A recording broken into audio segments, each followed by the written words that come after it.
最近 DICE 开始在英雄联盟峡谷之巅狙击其他赛区的职业选手。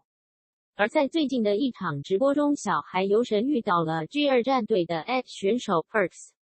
上图所示，小孩游神玩的是豹女打野，队友分别是凯南、杰、EZ 和索拉卡 ，Perks 玩的是斯维因，队友分别是潘森、卢锡安、莉莉娅和万豪。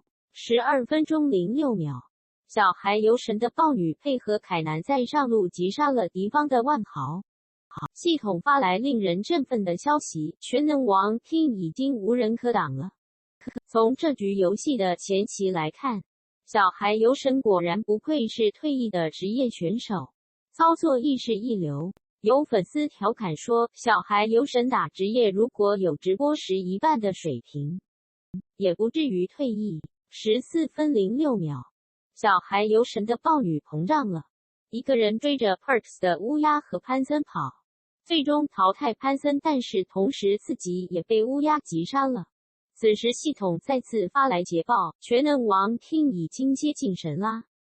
艾玛突然感觉，如果 IG 季后赛是小孩游神上场的话，应该稳了吧。17分29秒。在被 Perks 的乌鸦终结后，小孩游神很快又解锁了暴走称号。17分44秒出现了上图所示的画面，小孩游神的豹女在中路喊 PCI 1v1，而 PCI 很痛快地答应了，回复了一个 OK。小孩游神的豹女尝试着对着乌鸦丢了几发 Q 都没有中，之后离开了。小孩游神的解释是：我不能死，我现在是个大人头。18分14秒 ，Perks 看到豹女的 Q 都没有丢到自己，之后在聊天框里面发了一句 You are new， 你是个菜鸟。看到这句话后，小孩游神不淡定了，决定下重手制裁 Perks。第一步，先亮出数据，因为数据不会作假。小孩游神说密11年1月5日 U434 Mean New。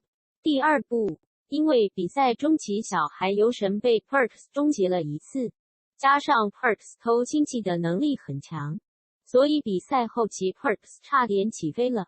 在龙坑的一波团战中， Perks 的乌鸦直接闪现上来输出，瞬间把小孩游神秒了。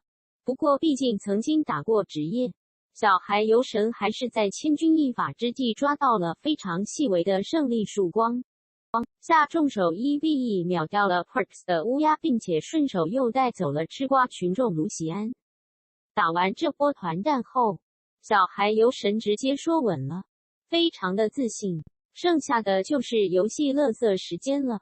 小孩游神的豹女彻底杀疯了。Perks 的乌鸦即使满血也顶不住豹女一套粉碎性骨折式的撕咬，最终小孩游神的豹女带领队伍成功取得了比赛的胜利。